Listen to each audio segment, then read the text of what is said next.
2003 Media, I'm Campbell Barron, and this is The Ones Who Succeed. Welcome to the program. Every once in a while, I'll be on the World Wide Web, more specifically Twitter or Product Hunt, and come across a new startup or product that really intrigues me. Toucan, which is an interesting way to learn a new language, is an example of one of those products. You see, Toucan is a browser extension that enables you to learn a new language, like French, for example, all by surfing the web. Okay, so what does this mean? Well, I'm looking at my laptop right now, and I have the Toucan Chrome extension installed. And I'm reading this article in the New York Times, and all of a sudden, this word in the article, which should be in English but is presented to me in French, is highlighted, and I could hover over it and it will translate the word for me. In this case, entreprise, which means business in French. And this is Toucan in action. Some would say it's multitasking at its finest. What I can say is that for someone trying to learn a new language without really trying, Toucan is by far your best bet. And as a result, today on the show, I'm thrilled to have a conversation with Taylor Neiman, the co-founder and CEO of Toucan. The company has raised around $3 million in seed funding from investors including GSV and Halogen Ventures, to name a few. And prior to Toucan, Taylor spent time at startups including Headspace, Fair, and even the startup studio Science. Taylor, based in Santa Monica, California, joined this program via Zoom to discuss her origin story, all things startups, and of course her ambitions for Toucan in the years to come. This is The Ones Who Succeed. I'm Campbell Barron. My conversation with Taylor Neiman starts now.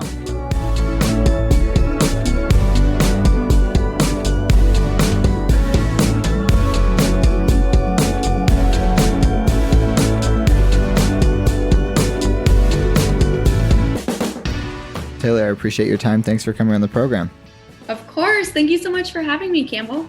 So I'm really intrigued in regards to the story of Toucan and the product. I'm a user of the product. I think it's a genius product.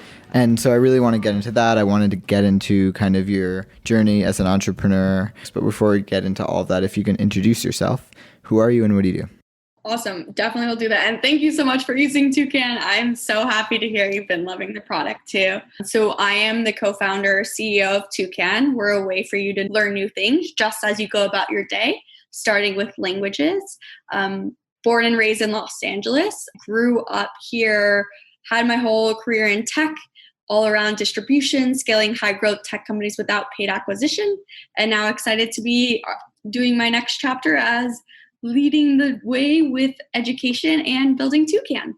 And just describe the product. So right now you mentioned something which is starting with languages, which is actually an interesting idea, and I want to get into that. But what is the product and what's the inception story? Yes. So the simplest version of it, you install Toucan, which is a browser extension, free to download. And then as you're reading New York Times in the morning, if you come over the word coffee, it might not be inline English, but actually cafe if you're trying to learn Spanish or Portuguese.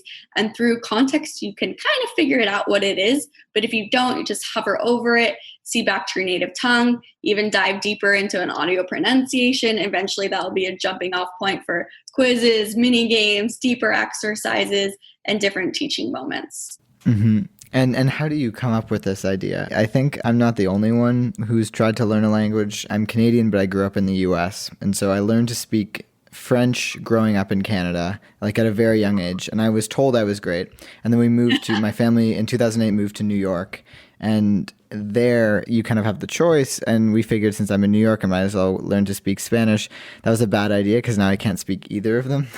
And then come back, and now I'm terrible at French. We moved back in 2013, and I've dabbled with some other products, but I like to think I'm a busy guy and I'm doing a bunch of things, and it's difficult to kind of carve out the time on a daily basis. And so when I saw Toucan, I was like, this is genius. And so I've been, you mentioned, as I read the New York Times or an article or even Twitter, like it will just kind of help me. And my desired language is French here. But how did you envision this mechanism? Like, how did that idea come to you? Yeah, so we were not even exploring browser extensions. We just stumbled upon this as learners and deep experts in consumer behavior and habit formation. We know how hard it is to create new habits and also get people to do things every day, that we wanted to layer education on top of existing behaviors, meet people where they already are. So we're not fighting for time, right? Because people are busy, whether that's work, school, family, friends, but also watching Netflix, Twitter, Spotify, Headspace, and we didn't want to compete with all of that. So we decided, let's layer on top. And not only is that amazing from a consumer behavior perspective of meeting people where they are, but also from a learning perspective, like the efficacy of learning within context of what you're already excited about is almost second to being in the country, walking about, speaking to people. Because if you are able to consume and receive all of this input, you will at some point get to the velocity of being able to say something. So reason why, like if you're listening, reading, and even if you find yourself in a new country, you all of a sudden feel like you can say something and actually speak to someone in a different language. Now, talk about this idea. You briefly touched over it, the idea of building a habit-forming product. So I think that's pretty much the tech entrepreneur's dream. The timing of this is pretty funny. Having just watched The Social Dilemma, it seems like there's like a flip side of building a habit-forming product. And so, well, first of all, what is a habit-forming product? Let's start there. And talk about kind of the moment that you realize, okay, for this to work, it has to be habit-forming. Like there's kind of no other option. Yeah. I mean, there are the dark sides of habit formation, like these dopamine hacks to trick people, the little red dots on the mobile app to get you to open it, the endless push notifications, these like likes, comments to get you to open and open and open. And for us, we decided like we didn't want to do that. Like we want to be an education product that is healthy, and we can gamify it from the sense of encouraging and increasing the learning, like breadth and what we're able to offer, but not because we need to steal people's attention. And so we're definitely on the other side of the spectrum of not needing to create that habit because people are already browsing the web. And when we go into other product verticals, we're going to still extend into existing behaviors.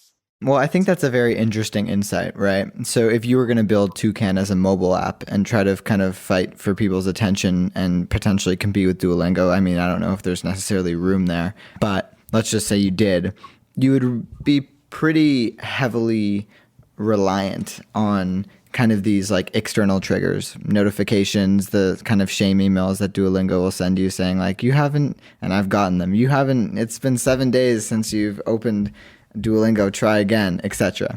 Right? And I shut off all my external triggers, basically. I unsubscribe from all emails. I shut off all notifications. I have this app called Moment, which kind of tracks my screen time.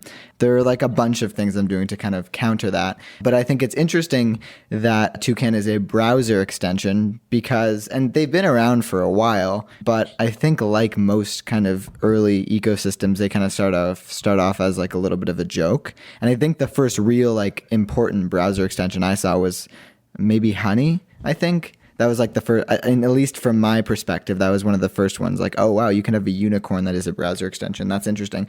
But you almost like bypass the trigger perspective because, I mean, at least the way it's set up on my computer, when I'm browsing the web, Toucan's just, it's going. And I don't have to do anything. It just works.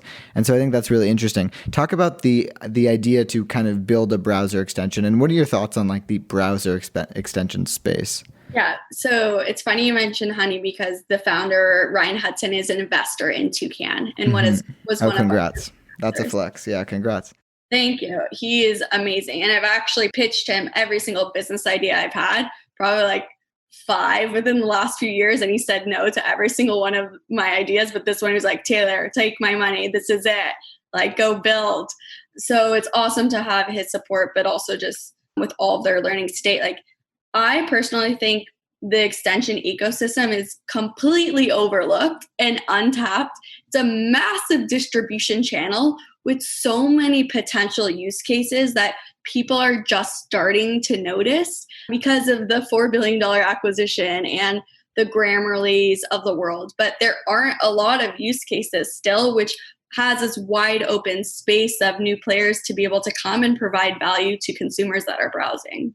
Yeah, well, I think that's, like I said before, like most platforms, you kind of just need a couple of examples and then people kind of pounce, or people as entrepreneurs and builders. Taking a step back here, what was your entry point into tech? Because I know you spent some time at Headspace and Fair, but kind of from the macro, how did you get interested in tech? And you mentioned you had business ideas pre-Toucan, so talk about that. Talk about kind of your journey as an entrepreneur. Yeah. So during college and even before, I've always had ideas. I never thought becoming an engineer was a path for me. I just don't, for whatever reason, I was never marketed to or targeted. But now deep down, I know that I should have become an engineer. So I'm a self taught engineer because at Mhm. some point I realized I need to be dangerous enough to build any of my idea to convince a very talented engineer to come along with me for the journey. And so that's what I did. Taught myself through YouTube videos and then realized like I need to gain the skills in order to build my own company and just learn in someone else's playground and add value to their company and see what it's like on the inside. Mhm. And I just stumbled upon Headspace, perfect timing. And one of my co founders was there around the same time as me. We were sub 20 employees and we scaled Oh, wow. past 100, past Series B. Brandon, who's a genius in product, led most of their product initiatives. And I really was on the ground leading distribution and organic distribution, scaling Headspace without paid acquisition. And now Rich Pearson, the founder of Headspace, is an investor in Toucan as well. Yeah, yeah. No, I had Rich was on season 1. He was an OG. He said yes before I had basically any guests. So definitely on Team Headspace here. I think Headspace and Toucan are kind of in similar categories there. But talk about like how do you go about getting users without paid acquisition? Yeah. So I like to look at a lot of different verticals and do small tests. And then if I see it's working, build out the playbook. So one example for this within Headspace was could we turn dead time into useful time within airlines? These Hmm. massive airlines have so many passengers sitting in these seats with in-flight entertainment consoles with TVs, movies playing. But could these people learn a new skill while they're sitting there? And so that was the spin that I was able then to approach one airline, get Delta on board. And then we saw it was working. We were getting users from it. Now we scale to every airline. So that's an example like within Headspace. For Toucan, on the other side, like re- working with Google already, like I never had a Chromebook in school. Chromebooks are K-12, high school. Like Yeah. they all have them. So can we integrate Toucan within the classrooms that way? So that's like a big side. But then you mentioned Duolingo, like we see not only these mobile apps, but physical textbooks or like classroom partners as an accelerator for Toucan. So what does it look like to partner with a Duolingo? And if you Ah. are open that app every day, we can take those learnings and now accelerate that as you're browsing the web. So looking at like what are the value adds to help scale Toucan with these big giants that already have the brand halo. But then I think you saw across Twitter too our own the word concept, Yeah. which was a really playful way for us to make learning fun and like really give people a piece of the dictionary. And not only can they own words, but they can then show that off to their audiences, their friends, family, colleagues, where we then get eyeballs because of that and downloads into Toucan. And a little bit of revenue. I think that's funny. I mean, if you can convince someone to buy a word, man, you could do anything.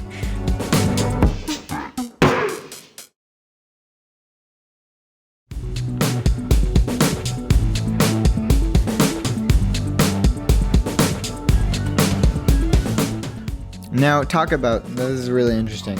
Talk about this idea of expanding into different verticals, so beyond language. So you mentioned, math. How would that work? Like, if I'm browsing, a New York Times article about the recent disastrous debate, how am I going to get into math problems? Yeah, so being a browser extension, that is the beauty of all the potential products sides and the content integration too. So it could be a word on the page triggers some sort of exercise or a hover for more or a quiz. Or say you're scrolling Facebook newsfeed, one of your friends' posts is there. We can overtake that and now give you a math exercise to engage with instead. Or say you're on YouTube watching music videos and advertisement starts playing, we can detect that ad has started playing. And instead of showing you it, we can give you a mini game to test your math skills instead. So our positive spin on ad blocker. And we can pick and choose where we put these deeper engagements across the web. I see. That's very interesting. Okay, that's cool. I think that's, I actually wasn't really originally thinking about that. If you take us to, we kind of skimmed over your career pre-Toucan here, but talk about the difference between Toucan and the 4 to 5 ideas you had previous. How far did you take those 4 to 5 ideas? I'm curious to hear what your approach was for the companies pre-Toucan and then what you did differently for Toucan. Yeah, so each one of them was interesting because I would jump from a full-time, high-paying job with a lot of security to go into the ether.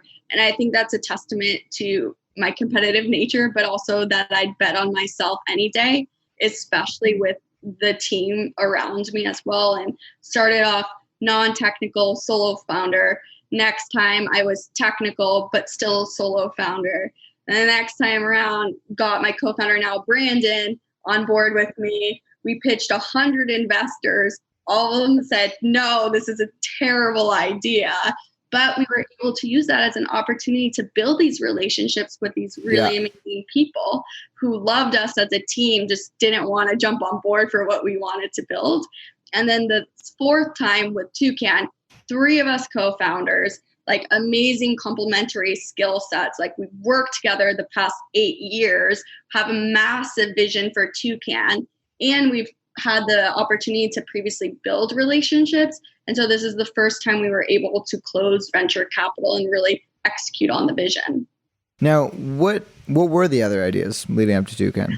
Yeah, tried to get them off the ground for sure. So one of them was called Lancer, Glassdoor for freelancers, just in the concept of future of work, information transparency.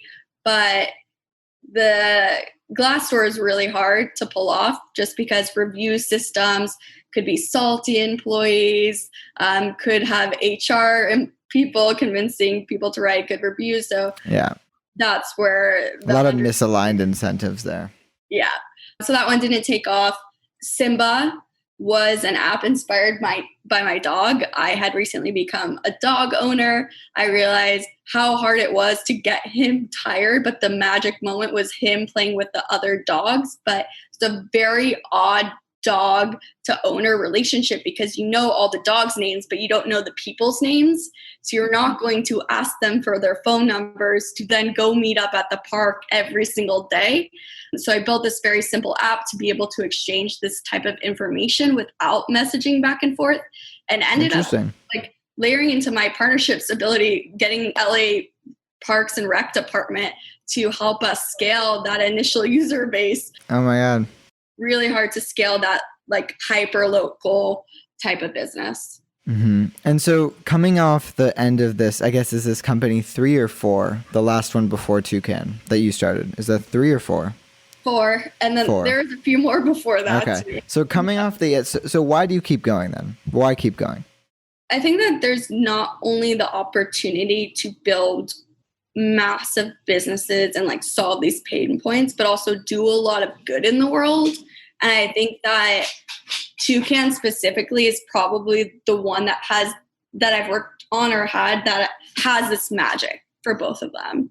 And I think like if we are able to execute on what we want to and like what we're on the path to, like the impacts worldwide are like really hard to even fathom, of like people learning new things every single day. Like what are those ripple effects? And I think that just like I'm probably on the flip side of that at this point, unemployable. So I keep building. Yeah. So that's interesting. Yeah. I mean, I think from these conversations, the people that I've just talked to, kind of wasn't a question. I've had people and I've talked to people who are like, if you have the choice, should you be an employee or be an entrepreneur? Be an employee. You have generally a better quality of life. And when I just realized, I thought that was kind of, like rough advice at the beginning. And then when I realized, it was like, what, the people who are going to build are just going to discard that. And that will kind of filter out people who don't absolutely need to be an entrepreneur and are employable. And I still think just from a quality of life perspective, for most people, being an entrepreneur probably isn't the best bet. So I'm very curious in regards to what were the steps that you took to get the company off the ground? You have this idea, and then what? What do you do right when you have this idea, and how do you get to kind of launch? Yeah. So we jumped from our full-time jobs, first step. No, like to your point of like, everyone thinks we're crazy leaving. So you left your full-time job before you did anything? Well, we had the initial idea. We had put out the first version to see like, is there even any kind of magic here? Okay. The first version was so ugly. It was beautiful. It was. And tell me about this first version. Don't gloss over this, because honestly, there are a lot of people listening who are like, my first version sucks. I want to build a startup, but like, you know, Taylor has it all figured out and I don't. Like, I want to really emphasize like the kind of, you know, the question marks here. Yeah. And we were in the mindset of let's push as early as humanly possible. The first version only had 10 words. And it was English to Spanish. And the words were so simple. They were of and the. And we're like, is there even some magic of these inline translations? So we pushed it live to the Chrome store. We had random strangers at the coffee shop just install it. And they only had these 10 words being changed out. And if you can imagine the being translated across your whole page, people were like, what is happening? But they're also like, this is so cool. Like, can you change the other words instead of that? And we're like, okay, there's something here. Let's think of more of our hypotheses and try to start proving things right or wrong. And even when we proved something wrong, the idea still got bigger. But we had this nugget and intuition of like layering on top of existing behaviors, like contextual immersion, and then build and just try and not hold anything too tight, and like go where the users are taking us and just try and talk to them. And we never even sent it to our friends and family for the first like couple of months, because they're just going to say, great job, this is amazing. Like, we wanted that harsh criticism, feedback of like, why is this going to fail? Poke holes into it. What do we need to make this better? So most of the time we've just been heads down building, iterating. And only recently, I think it was May or April, starting to poke our heads up because we've hit on the retention engagement numbers and really built a product people love to start scaling. Now, how many people did you manage to use your prototypes, betas, whatever you want to call it, before you went about raising money? Yeah. So the core group of users was just the initial push of us going to coffee shops, and then they started telling friends about it. And so it just started this natural word of mouth growth. But it was very nominal. I think we had the first cash funding, we had like maybe 100 users, if that, maybe less, honestly. And what year was this? This was end of October. End of October. 2019. Yeah. 100 users. A year ago now, which is crazy. Yeah. And how much did you raise? So we raised over 1.5 mil that round. Right. We were very lucky, and it was very humbling in that it was all inbound investor interest.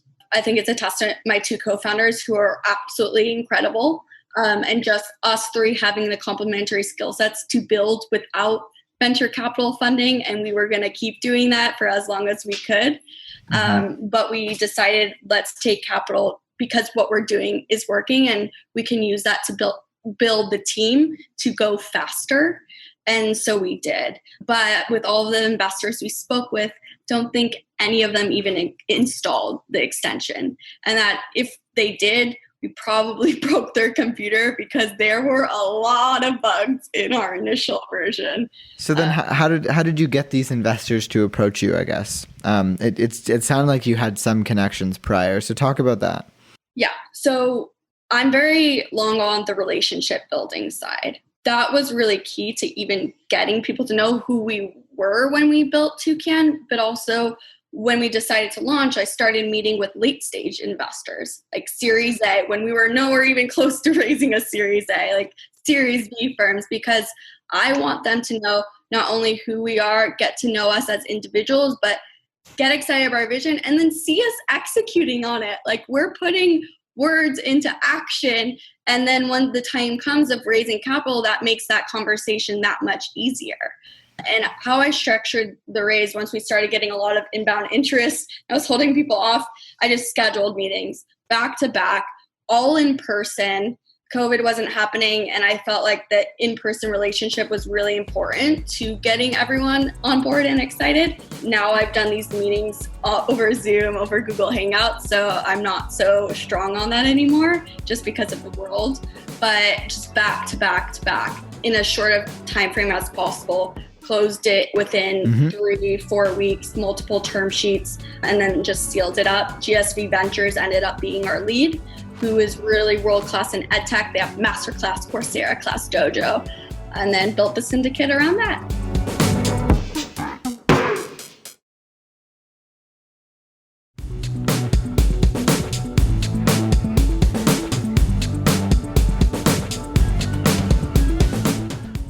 Now, this is very interesting because you had X amount of companies before, 5, 4 more. Did you ever raise money prior to this for a startup? Tried to for Lancer, got 100 rejections, no. Now, you mentioned the in-person meetings versus virtual meetings, which has kind of all been discarded. And I think this brings up this interesting idea. There are people, and I think I was probably in this boat pre-COVID, which was like the magic kind of happens around the table. Everyone's in one spot. Let's have an office. Let's have people here. You know, I think the remote work, while it was catching steam, was definitely obviously nowhere near the size of what it is today. And I think now, you know, because people have had no choice, I know people personally who have felt very strongly that their employees come into the office who have completely pivoted their thinking. And I think that's very interesting. And I think you need some sort of substantial event like COVID to kind of really quickly accelerate your thinking in regards to something like how your employees and how your team works. So did Toucan have an office pre-COVID? Do you now? And what is your thinking in regards to this idea that the magic happens around the table, around the whiteboard, or are you kind of more of a kind of remote first company? Yeah, so we did have an office, and we even called it the Toucan Nest. It was this awesome hacker house you would have never expected. It was even an office from the outside, but it was so cool inside. Loved going there. I was actually thought we were going to be building our company in an office in Santa Monica, where we all grew up to and built our careers. But I mean, things happened, so we shifted pretty quick to remote. We didn't originally think we were going to ever have remote as an option. And we recently told the team we are now fully remote company. Holy shit. Yes. That's for crazy. The future. And with that, like, comes a lot of different things on the communication side, the culture building side. It's completely different in person and remote. And the reason why we initially wanted that in-person company is because I think it's true. Like, there is some magic, but especially really early companies, like having not just the engineering team to code, but also pick their brain and help on product features and ideas and really like create those strong bonds across the entire organization. But as we've adapted and kind of got forced into doing so, I think the first 2 months were a little like, okay, let's figure it out. And then after that, we're like, productivity levels increased. Culture bonding, we like nailed, in my Productivity opinion. levels increased. Yes, increased. And I think it's because like people are now not needing to worry about commuting to work or scheduling all these meetings. And it's all like you have the time to focus and not have, you lose that serendipity of your friend or your colleague walking by saying hi, grabbing coffee, but that you get that focus time back in your life. And we've done really fun things on the culture side to try to get people to still get to know each other and have those bonds. And some of my favorite examples, if anyone wants to try it out, I would love to know their thoughts. But Fridays, one of our engineers leads this. There's always a theme. So last week, I think it was, what's your favorite ice cream? Other weeks have been, what's your favorite dinosaur? Where do you want to go for vacation? And they changed their Slack names to the answers. And right. so it creates, did you tweet about this? I think you may have tweeted about this. Yes. It creates some entropy because now you're searching for different people and it's all these different words that you don't expect. But then at end of stand-up on Fridays, we talk about like why we chose those answers. And you get to learn things about people that you might not have otherwise done. So at this point, you mentioned for the future, is this the foreseeable future? Is this the future is in the next month? Or is this like you are a remote first company now forever, basically, for at least the next year? Forever. Yes, remote first company now. And does that mean that the office, the Toucan nest, is no longer? Yep, we just ended our lease. So That's October crazy. 31st, it's done. This is crazy. This is nuts. And I'm just having this reaction because it's just very rare that a large group of people's thinking changes so quickly, so quickly. And I was in your boat. I was totally for the office. And, my ambition is to build something too. And I would even talk to people and they'd be like, yeah, you could just some much cheaper remote. It's like, no, we're having an office. And so I think that's very interesting. And so talk about that. One of the big benefits of building a remote first company is the fact that you're not limited to the talent pool. Now in Santa Monica and the general Los Angeles area, like talent's not really a big issue. I've been many times. I think it's really, really great and the weather's awesome, that's for sure. But aside from that, the idea of building a remote first company is like, okay, I could have someone in Vancouver, or I could have someone in Mexico City, or I could have someone time zones are tricky, right? But I could have someone in Toronto or in Washington, D.C., etc., or even, beyond North America. So when you say you're a remote first company, what's your policy and ideology in regards to hiring? Are you still looking for a Santa Monica-based team or a West Coast-based team? What are your thoughts? Yep. So with these 11 team members, they are in LA surrounding area. And I think that's a testament to our network and who we've worked with before and who we would want to recruit. Now, when we close that Series A at some point and really scale out that team, that's where we'll start getting maybe even these different time zones and different people across the world. But that is something we're completely open to. And we already have people sending us their resumes across the country, across the globe. I'm sure you're like the hot startup to work at right now. Thanks. Appreciate those kind words. I mean, we're very excited and humbled by it too, all the interest. But I think there's so much talent that limiting ourselves to LA is almost a disservice to Toucan. We want the best people to come along with us for this journey and mission, and that they might not necessarily be in Los Angeles and for whatever circumstance, right? And so how can we find them and how can they find us so that we are able to bring them on board?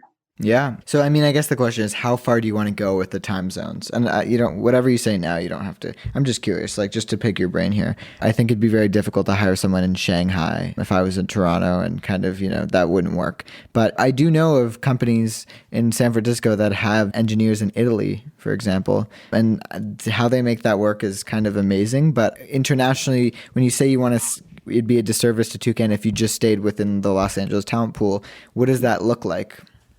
Yeah, I think that we're flexible and honestly, I'm open to it and I'm educating myself more and more. I think it would be interesting if there was some crossover in hours for like the team to be able to communicate back and forth. But I also think that this 24-hour time zone of like being able to iterate on the product and build and like almost maybe someone's able to discover something in one time zone that then when someone wakes up in the morning, they're able to like pick it up. And then you get this constant iteration. That is pretty cool as well. But I think that like the breadth of the time zones worries me, not necessarily from productivity perspective, more of a culture side of if someone's in a time zone where they can't communicate to the other colleagues, like are they going to feel left out on an island? How do we bring them in to the fold so that they feel part of this company? And that's something that I would definitely want to think through. But have you seen any really good use cases of this in action so I can learn more? No, I haven't. It's tricky, and I actually think it really depends on the company. I don't know. I think there are different ways to go about it. Before we kind of wrap up here, I'm curious about a few things. One is, I'd be really interested to hear if you could highlight kind of some of the failures, even after you've raised some money, because I have to imagine it's not all perfect. Oh, yeah. I mean, I could talk about this all day, right? I mean, high growth tech companies, no matter what company, how small, early, or how large and big, there are these crazy ups and downs all the time. there are so many different things that happen, even on a daily basis, that kind of like have to keep this like internal mentality of like, even if things are going off the rails, like still making sure everything's happening smoothly, just like as the leader of the company. But everyone has these ups and downs. And I think that's also why founders are so open to meeting with other founders, just commiserating. And 100%. No one else understands like this type of atmosphere because it's so unique and it's really different from being an employee where you have that safety net. But as a founder, you now have responsibility of those employees and their safety nets and making sure everything is still okay so that they can provide for their family. Yeah. And on that note, I want to ask you about, I had an entrepreneur on the program who compared being a startup founder to an Olympic athlete, but the difference was the Olympic athlete knew when the Olympics was, and the startup founder doesn't. And because it's just never ending. I'm curious, what are you doing as a founder? You mentioned you have this immense responsibility to kind of not only provide value for the company, but basically keep the lights on, essentially, and make sure your employees are taken care of. And there's like a huge list. We have positive work environment, like, are you getting stuff done? But is the company making money? Can we raise our next round? This list, which if you're not running a company, and I can only imagine is long and probably really stressful. And so what are you doing from a personal perspective to take care of yourself and kind of avoid burnout and enable your maximum efficiency and productivity? I love that analogy because I've been a competitive athlete my whole life. I played volleyball. I played D1 in college. I thought I was on the path to the Olympics for beach and indoor volleyball. So, and even just my experience at Headspace too, like taking care of the mind.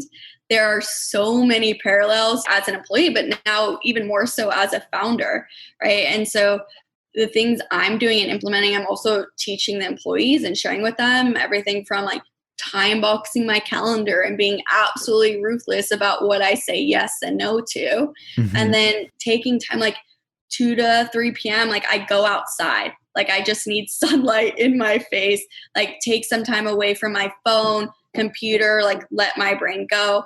Morning, I'm up like religiously. And sorry, so I'm really curious about that idea. So from 2 to 3 p.m., is this a daily thing? Yeah, daily. It's time blocked on my calendar. And no phone? No phone.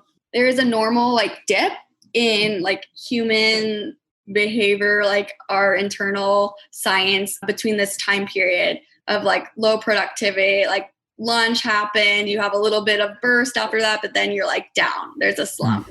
Very interesting. Some kind of break is really good to like get back into it. And what do you do from 2 to 3? Do you go for a walk? Yeah, go for a walk outside, let my brain go. I'll bring a little journal, something to write down.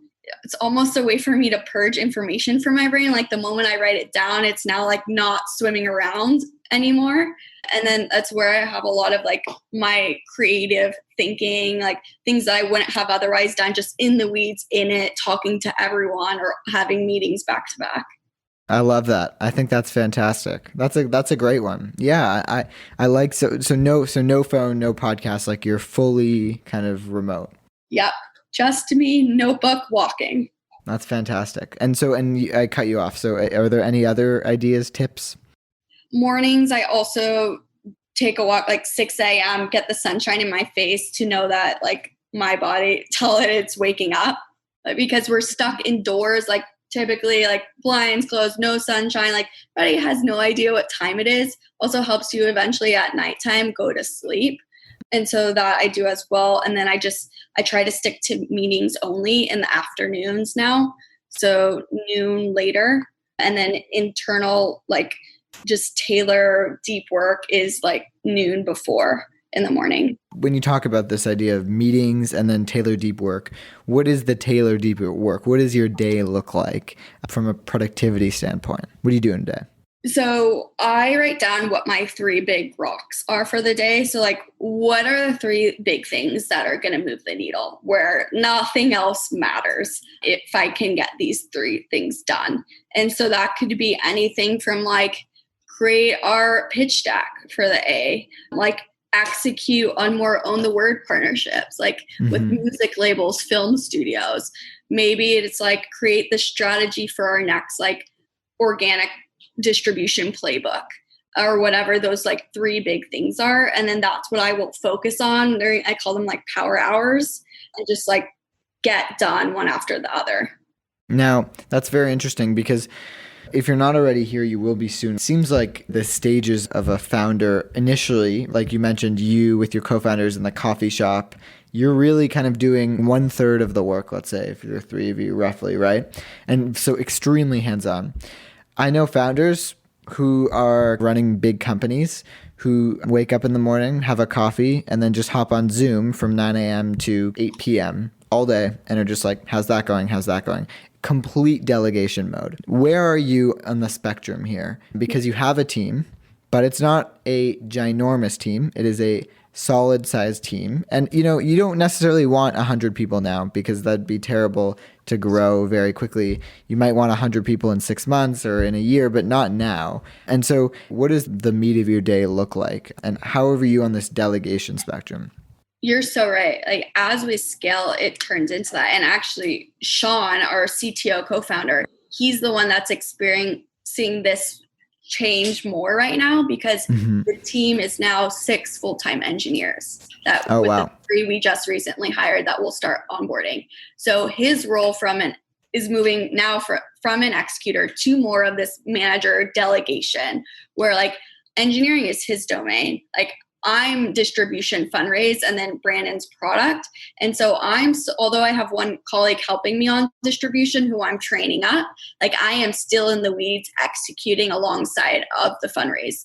But after we close that A and now we're scaling the team to 50 people, that is where the magic of hiring comes in from my role. And like, that's really where I switch over and then start to transition into more of this like vision executor, and less on the execution side and really handing that off to people that we've either hired or we've trained up. Very interesting. What motivates you personally in regards to the potential long-term success of Toucan? Is it necessarily this idea of, and you know what, there are no wrong answers here, but is it this idea of amassing great wealth? Is it this idea of building a team? Yeah.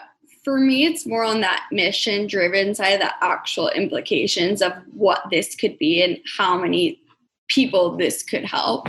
The money side for me is like nice, but that would not drive me to do all of the crazy things you have to do as a founder every single day and wake me up in the morning. And also, if I was really driven by the money, like higher chances probably should stay as a full-time employee as an executive making high 6-figure salaries. Right? Like founder, as a founder, you're taking such a gamble on yourself, the company. Like maybe the money happens, maybe not, but like the potential impact on the world that you can have. Like I see Toucan as a product that like 1 of 5 people are interacting with every single day, or maybe even more. And it actually flips to it is 1 of 5 products you are using every day. Right. And there are not many of those. Right. And that is like insanely cool from just a builder founder, like opportunity that I like want to be a part of. And I need to see this come to fruition. Yeah. You got my head spinning. In 10 years, are we going to be looking back at like this Campbell Barron interviews the next Larry Page moment? Is this going to be an iconic interview? Who knows? I'm curious, other than the buy a word campaign, is there a clear revenue model that I'm missing here? Or is that kind of coming up? Yeah, you really have to dig for a freemium subscription right now. I didn't see it. It is hidden because we are in the process of moving away from, initially we had vocabulary learnings behind the paywall, some before. We're making all the vocabulary completely free, accessible. It's really the bread and butter of Toucan. So we want everyone to be able to experience that. And we're in the process of building these deeper exercises, mini games that we will put some before the paywall and after. And so you'll see our premium subscription sometime in November, December. That seems natural. That seems like a natural switch. My last question here, what are your ambitions personally for the coming years? You have been a serial entrepreneur up until this point. And let's say in 10 years, is Toucan the company you spend the rest of your life building? Do you see yourself continuing to be a serial entrepreneur? So 2 things. For Toucan specifically, I don't think you capture lightning in a bottle too often. And I know that from all of the other ideas I had, this just feels different. We can feel the momentum with us. And when you're hitting it, you know. And if you don't, you also know. And so I want to be able to build this for as many years as I possibly can into the vision we see for Toucan. But then on the personal side, like, I want to grow into becoming a really good people manager, people grower, coach, that side of being a leader of like, I want everyone we're growing within Toucan to eventually go off and start their own thing. Like, just like how— You want to build the Toucan Mafia. Right? And just how like Rich of Headspace like supported us. We now have 5 Headspace former alumni coming within the Toucan flock. And so who can I be an angel investor in the next generation of whoever graduates from Toucan? Taylor, it's been a pleasure to talk to you. I wish you continued success. Thank you for coming on the program. Thank you so much for having me. This was awesome.